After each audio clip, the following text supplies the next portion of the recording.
we will take an electric dipole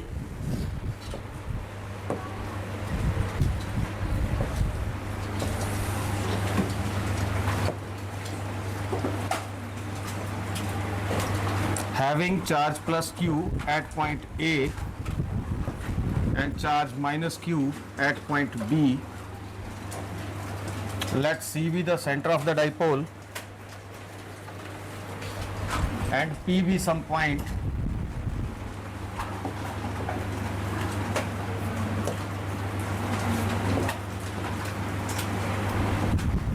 where we have to calculate electric field intensity.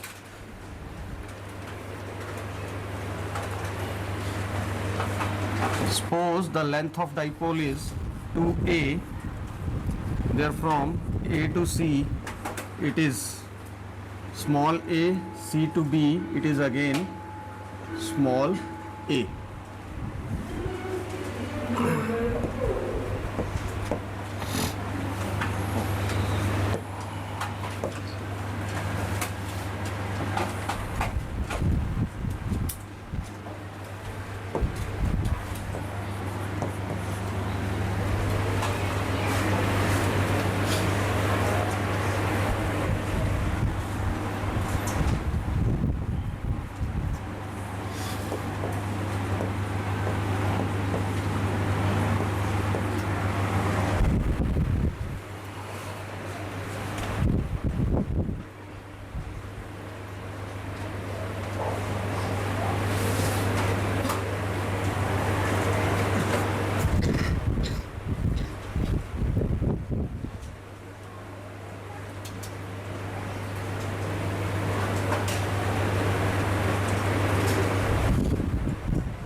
Join the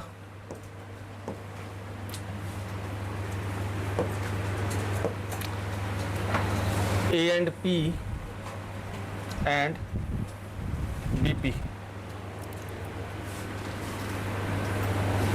Now let this be R1 and this is R2.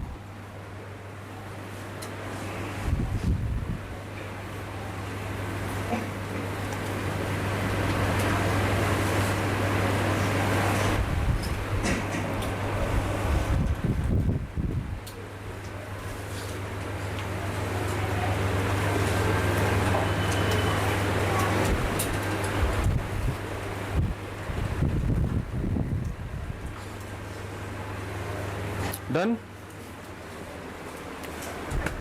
Copy मेरे से ले लेनी, थोड़ी यहाँ बना लिया कर, बाद में ये डायग्राम तेरे फेल होने का कारण बनेगी।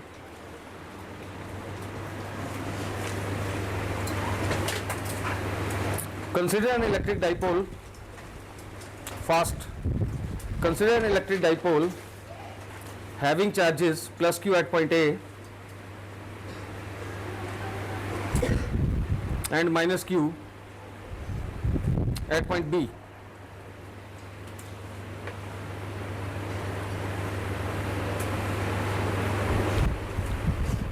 With center C as origin,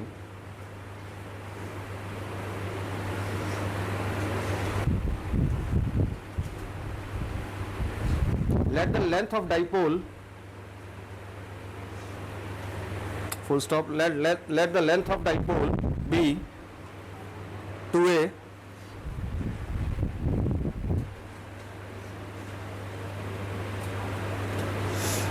length of dipole be 2a full stop. Next line, let capital B be the point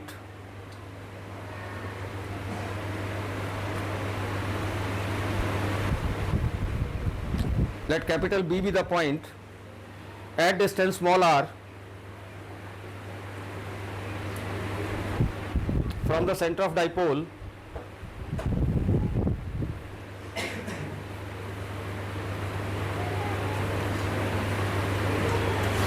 where we have to calculate electric potential.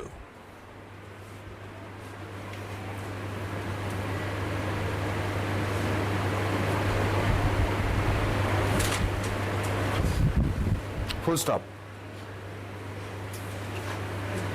Let small r1 will be, let small r be e, small r be r1 be the distance of point P from A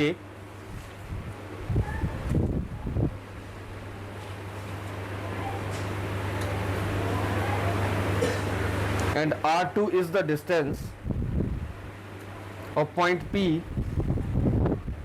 from B.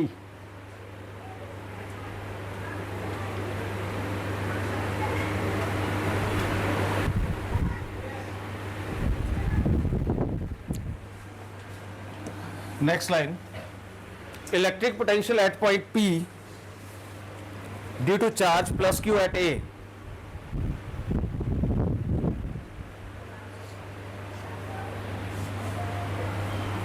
हम निकालेंगे point P के ऊपर electric potential इस charge के कारण.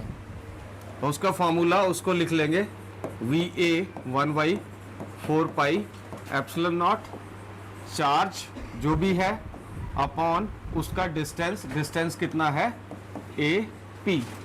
तो it will come 1/4 pi epsilon naught Q upon R1. Take this as 1, first equation.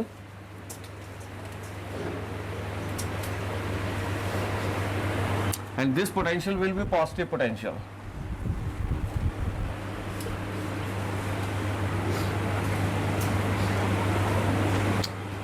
Similarly,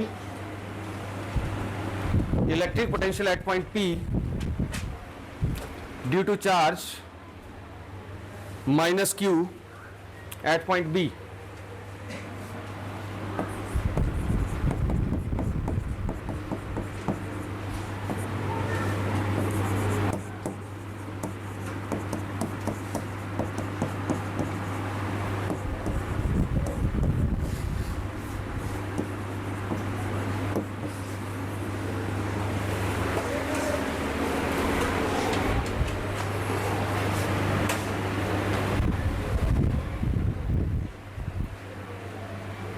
Net potential at point P, next line. Therefore net potential at point P ये होगा इन दोनों potentials का sum, that is V is equal to VA plus VB. VA क्या है 1/4 pi epsilon naught Q plus Q upon R1 plus 1/4 pi epsilon naught minus Q upon R2.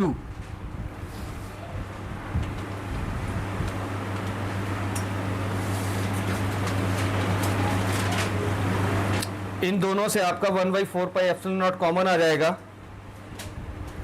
इन दोनों में क्या कॉमन है 1/4 पाई एप्सिलॉन नॉट और साथ में क्या कॉमन है Q. तो Q upon 4 pi epsilon naught common आ जाएगा. यहाँ प्लस रह जाएगा, यहाँ माइनस, तो ये माइनस यहाँ आ जाएगा.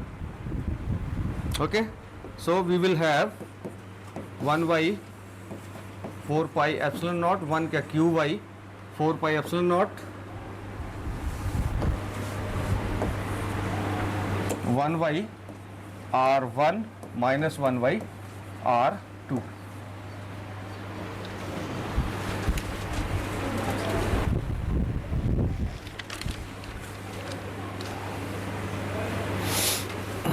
Take this equation as 3.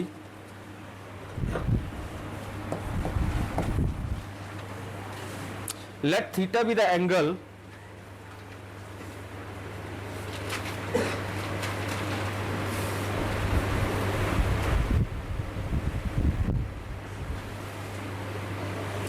between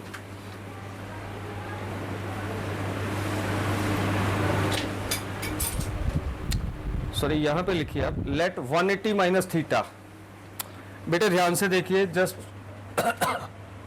यहाँ पे डाइपोल मोमेंट जो होगा उसकी डायरेक्शन इधर को होगी, नेगेटिव चार्ज से पॉजिटिव चार्ज. ठीक है, तो डाइपोल मोमेंट आ गया P ठीक है, आर ये वेक्टर है तो पी इधर को है, ठीक है, आर वेक्टर ये है, इन दोनों के बीच के एंगल की मैं बात कर रहा हूं तो ये एंगल आएगा 180 minus theta. Write down, let 180 minus theta be the angle between electric dipole moment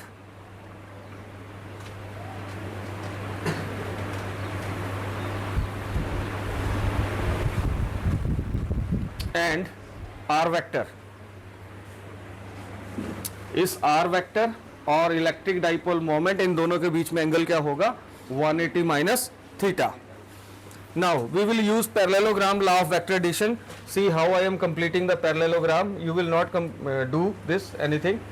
okay, just I am showing you.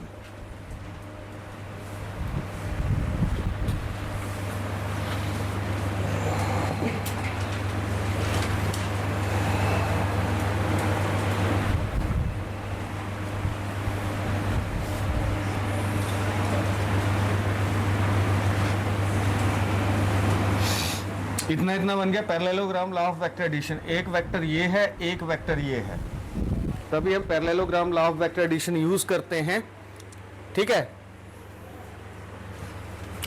तभी हम parallelogram law of vector addition use करते हैं. Parallelogram law of vector addition से हमें result क्या मिलता था? Resultant जो भी होता था, सपोज कुछ भी रिजल्टेंट है,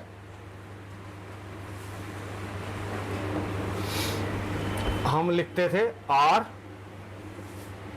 vector is equal to under root पहले वेक्टर का स्क्वायर प्लस दूसरे वेक्टर का स्क्वायर प्लस 2 पहला वेक्टर का मैग्नीट्यूड दूसरे वेक्टर का magnitude cos of angle between them. Cos of angle between them. Angle in that case you are taking theta. Here we are taking 180 minus theta. Getting my point? Okay. So here the first vector is what? What is the first vector? ये आएगा, दूसरा vector ये आएगा. ठीक है, तो a का square plus r का square plus 2 into a into r into cos 180 minus theta. Clear? So we will use this here. So implies resultant निकालना है. ठीक है, तो यहां पे रिजल्टेंट जो होगा बेटे वो उसको जरा एक मिनट डायग्राम से देख लीजिए. Resultant will be here in this. Resultant will be R1. जो बीच डायगोनल होता है वही रिजल्टेंट होता था. पैरेललोग्राम में जो डायगोनल होता था वही रिजल्टेंट होता था. तो यहाँ रिजल्टेंट क्या आएगा? R1. हमें क्योंकि ये जो हमारी इक्वेशन है इसमें क्या R1 और R2 हमें ये दोनों निकालने हैं. तो firstly I am going to calculate the R1. लिखिए, to calculate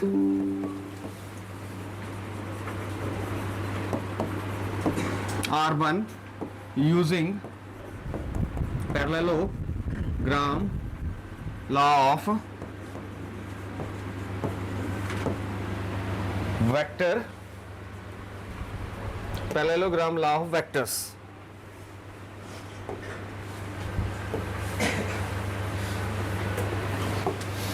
So here our resultant is R1 and this is equal to R1 का स्क्वायर. यहाँ पे आना था ऊपर, जैसे हाँ अंडर रूट आया तो हम अंडर रूट हटा देंगे, तो यहाँ पे क्या आएगा? सिर्फ R1 निकालना है हमें. ठीक है, तो R1 का square is equal to R square plus A square plus 2R into A into cos of 180 minus theta. और cos of 180 minus theta first quadrant. Okay, और फर्स्ट क्वाड्रेंट में साइन और वो क्या होते हैं? हाँ, तो cos 180 minus theta is equal to minus cos theta. ठीक है, तो ये आ गया R square plus A square plus 2R into A into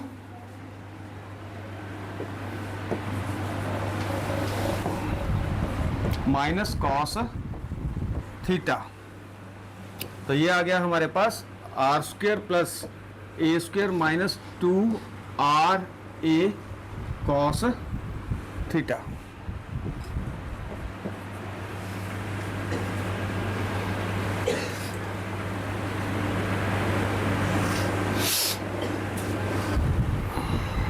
okay, यहां तक हो गया? पीछे तो मैं इसको दोबारा लिख रहा हूं, R1 square is equal to R square plus A square plus 2RA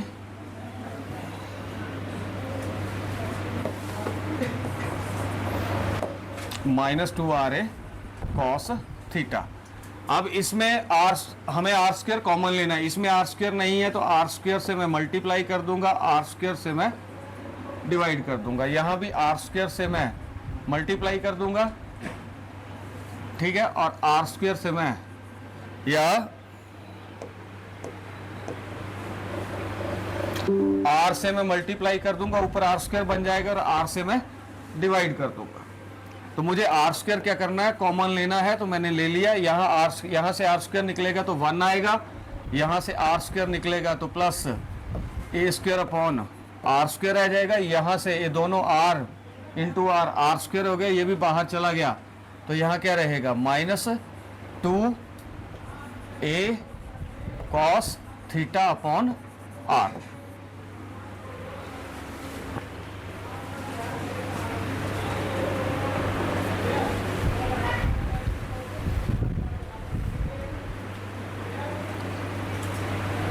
Done. If R is greater than A, then A square upon R square is neglected. अगर R जो है A से बहुत बड़ा है तो A को R डिवाइड कर रहा है, तो जो डिवाइड करके आएगा बहुत छोटा होगा इस केस में, ठीक है। तो हम क्या करेंगे, ए स्क्वेयर अपॉन आर स्क्वेयर वाली टर्म जो है उसको क्या कर देंगे, निगलेक्ट कर देंगे। फॉर एग्जांपल आर है 20 और ए है 2, इसका स्क्वेयर हो गया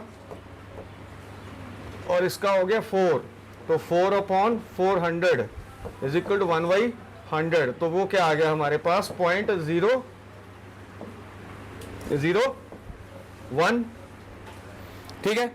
0.01 बहुत छोटा है, इसलिए हम इसको क्या करेंगे, निगलेक्ट कर देंगे। Then we will have only 2 terms here and these terms are R square is equal to 1 minus 2A upon R cos theta, और इस साइड क्या था, R1 स्क्वायर था।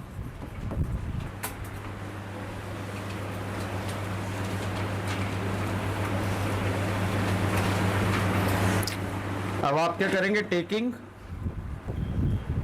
स्क्वायर रूट,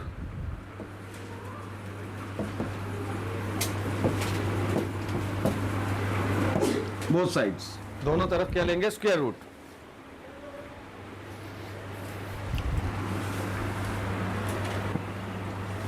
हो गया यहां तक, ठीक है। टेकिंग स्क्वायर रूट का मीनिंग क्या है,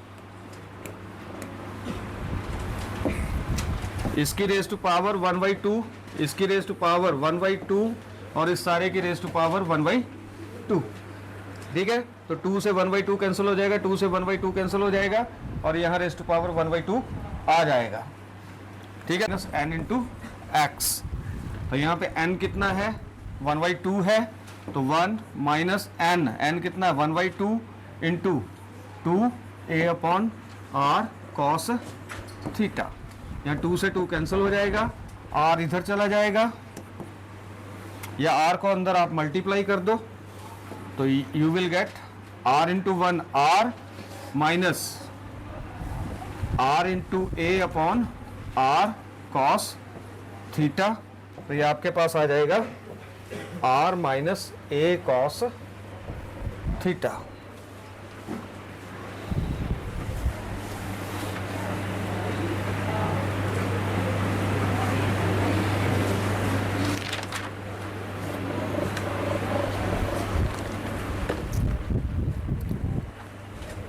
इसको ले लीजिए इक्वेशन नंबर 4। ओके, तो R1 हमारे पास कितना आ गया, R1 is equal to R minus A cos theta. Okay, similarly you will write down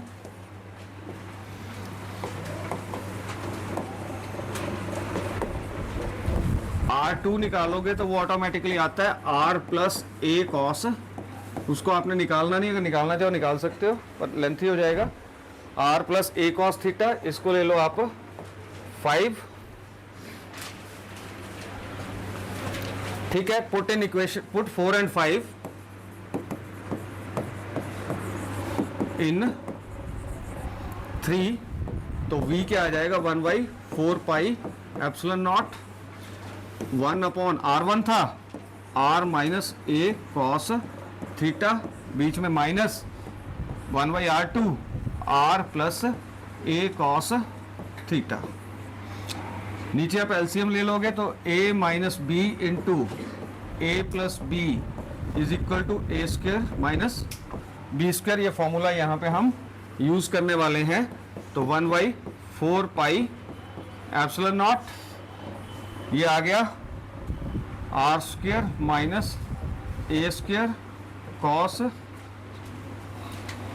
square theta, LCM आ गया, और यहाँ आ जाएगा आर प्लस ए cos theta minus R minus ए कॉस थीटा।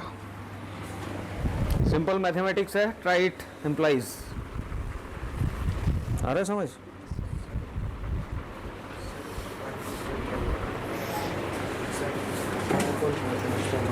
क्या हुआ 1/4 पाई एप्सिलॉन नॉट? क्या हुआ 1/4 पाई 1/4 पाई एप्सिलॉन नॉट की जगह क्या हुआ 1/4 पाई एप्सिलॉन नॉट चार्ज? वहाँ क्यू आना है, इससे हमने क्यू लिया था बाहर, है ना?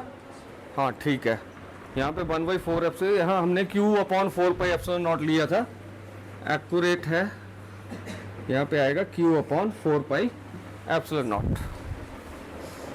नकलची सारे 1/4 pi epsilon not.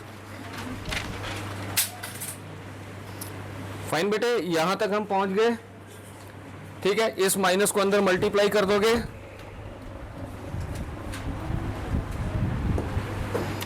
Is equal to Q upon 4 pi epsilon not.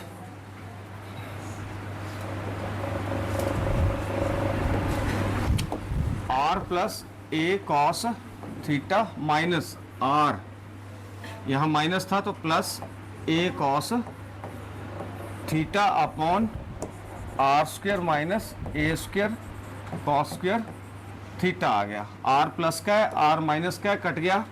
A cos theta into a cos theta क्या हो गया 1/4 pi epsilon naught q into 2a cos theta upon are square minus A square cos square theta. तो ये आएगा potential.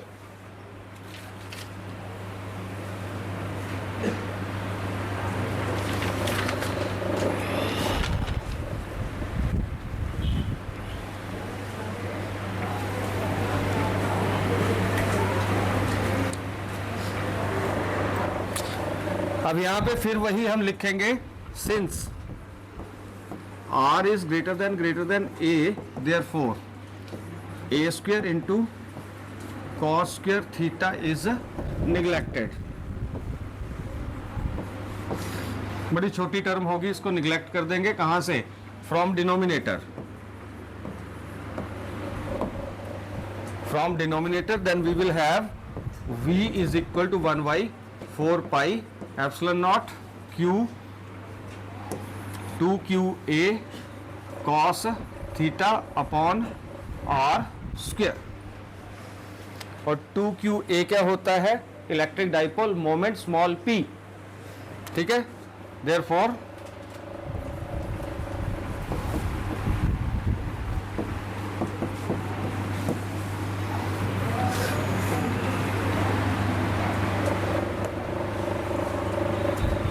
यहाँ पे substitute कर दोगे, then you will get implies v is equal to 1/4 pi epsilon naught p cos theta upon r square, which is the final expression of the electric potential at a point due to an electric dipole.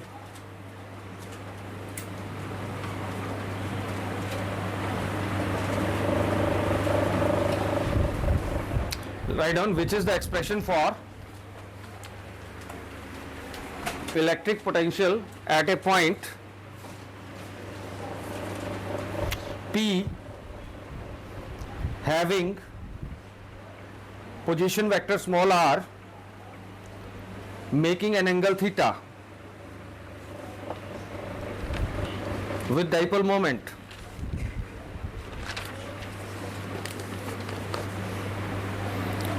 आगे आते हैं इसके special cases.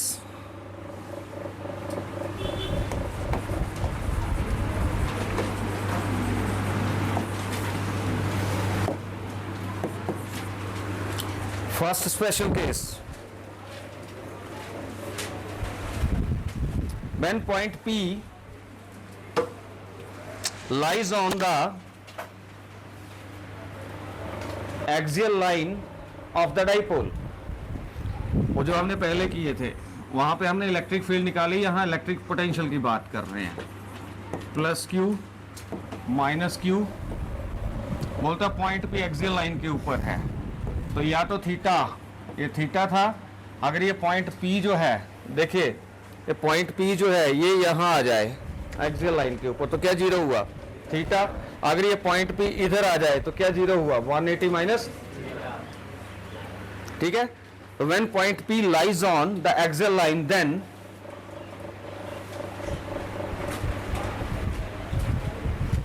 either theta is equal to 0 or 180 minus theta is equal to 0. Sorry.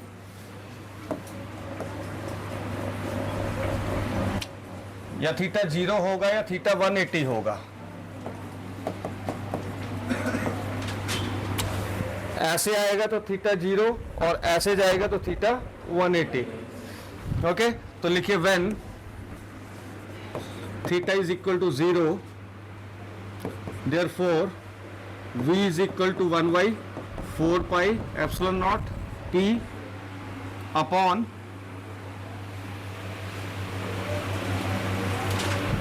P into क्या है cos 0 upon r square. cos 0 कितना होता है, cos 0 होता है 1. तो आपके पास क्या आ गया v is equal to 1/4 pi epsilon naught और p अपॉन r स्क्वायर. इसको बोलते हैं positive potential.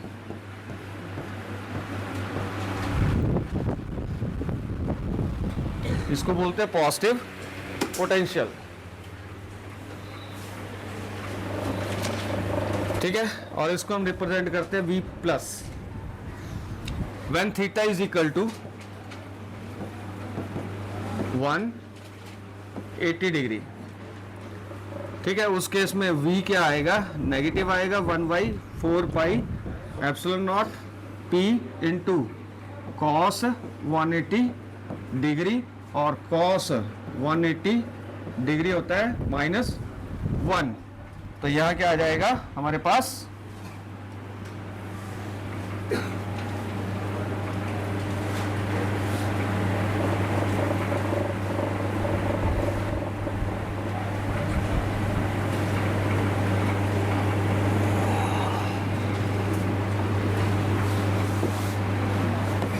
V minus 1/4 pi epsilon naught P और साथ में -1 अपॉन R स्क्वायर.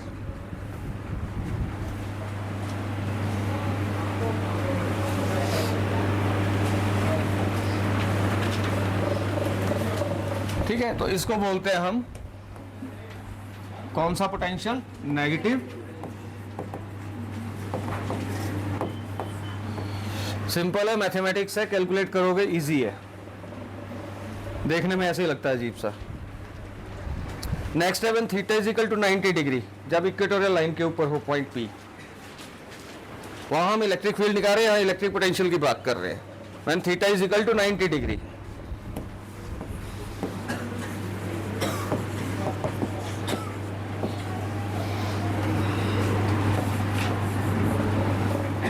ठीक है, तो v क्या आ जाएगा 1/4 पाई एप्सिलॉन नॉट q और cos 90 degree, cos 90 degree into upon are square, cos 90 degree क्या होता है 0, तो v क्या आ जाएगा 0, यानी इलेक्ट्रिक पोटेंशियल इक्वेटोरियल लाइन के ऊपर किसी भी,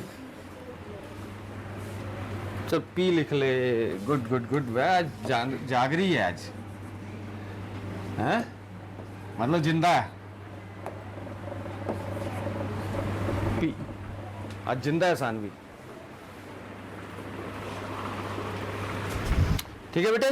तो इक्वेटोरियल लाइन जो भी होगी किसी डाइपोल की, उसकी जो इक्वेटोरियल लाइन होगी वहां पे इलेक्ट्रिक फील्ड कुछ होती है और इलेक्ट्रिक पोटेंशियल 0, गेटिंग। तो आपसे पूछ सकता है क्वेश्चन ऐसे भी कि which one is 0 on the equatorial line of an electric dipole, electric potential और electric field, electric potential, electric field होगी पर इलेक्ट्रिक पोटेंशियल 0 होगा। नेक्स्ट है what are equipotential surfaces, what are EQUI potential surfaces,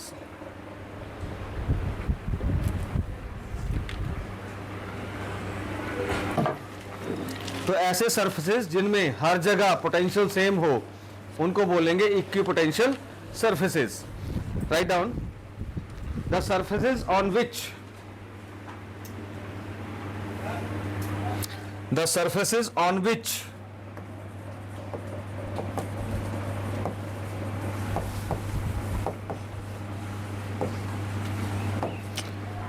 potential is same everywhere,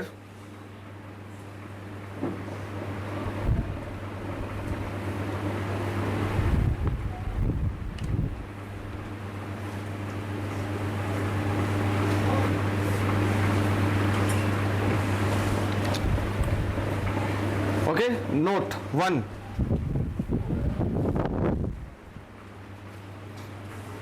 number 1, on equipotential surfaces work done in bringing a charge from one point to another point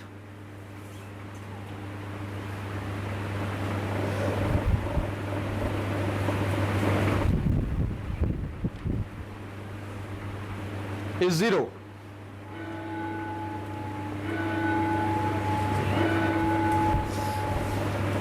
ठीक है। Equipotential surface कोई भी होगा, उसके ऊपर अगर कोई भी सरफेस, मान लो मेरे पास ये सरफेस है, कोई इक्विपोटेंशियल सरफेस है, तो इसका मतलब क्या है, इसमें यहाँ भी होगा पोटेंशियल, यहाँ भी, हर जगह पोटेंशियल क्या होगा, सेम होगा, ठीक है। और हमें अगर एक चार्ज को, किसी चार्ज को एक जगह से दूसरी जगह ले जाना होता, कुछ वर्क करना पड़ता था, ठीक है, पर वो वर्क तभी हो पाता था जब पोटेंशियल दोनों पॉइंट्स के बीच में डिफरेंट हो। यहाँ पे पोटेंशियल के हर जगह सेम है, तो वही मैंने लिखवाया on equipotential surface work done to bring a charge from one point to another point is always 0, क्योंकि पोटेंशियल डिफरेंस नहीं है तो वर्क नहीं होगा, ठीक है। सेकंड पॉइंट है for any charge distribution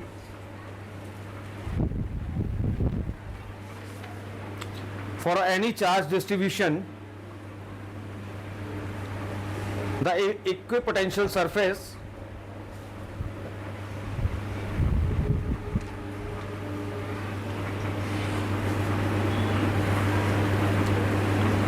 is perpendicular to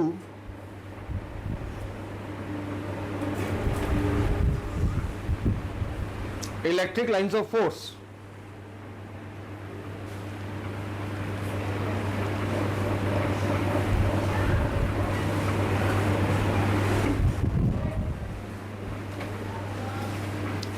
ठीक है, तो this completes your chapter electric potential. ठीक है, next chapter we will start chapter 4।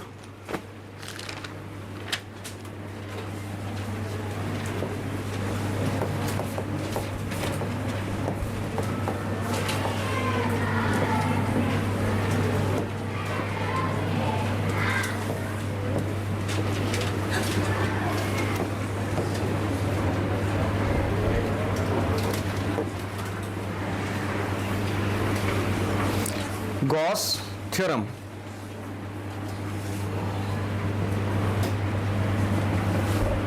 Gauss theorem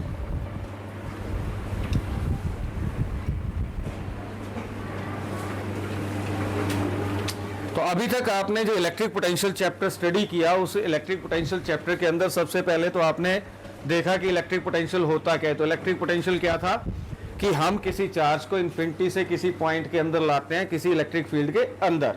ठीक है, तो उसको लाने के लिए जो वर्क होता था उस चार्ज के ऊपर, उस वर्क को हम क्या बोलते थे, इलेक्ट्रिक पोटेंशियल। तो इलेक्ट्रिक पोटेंशियल को हम डिनोट करते थे बेटे V से, और ये आता था W/Q0। ये था इलेक्ट्रिक पोटेंशियल, इसकी डेफिनेशन। तो इट इज द वर्क। ठीक है, अब वर्क के यूनिट होते थे हमारे जूल, चार्ज के यूनिट होते थे कूलम, तो ये आ जाता था जूल कूलम इनवर्स, और इसको बोलते थे वोल्ट। तो 1 volt is the work, 1 volt is the electric potential when 1 joule work is done in bringing a 1 coulomb charge from infinity to some point within the electric field. That point must be present in the electric field. उसके बाद हमने इसी के लिए एक expression निकाला, जहां से हमने रिजल्ट ये निकाला था कि V क्या है, 1/4 पाई एप्सिलॉन नॉट और Q/R आया था। R जो था डिस्टेंस था पॉइंट ऑफ ऑब्जर्वेशन का, कहां से, सेंटर, कहां से, उस चार्ज से जिसकी इलेक्ट्रिक फील्ड के अंदर हम किसको ला रहे थे, किसी टेस्ट चार्ज को अंदर लेके आ रहे थे। यानी कि अगर ये मेरे पास ये इलेक्ट्रिक फील्ड थी,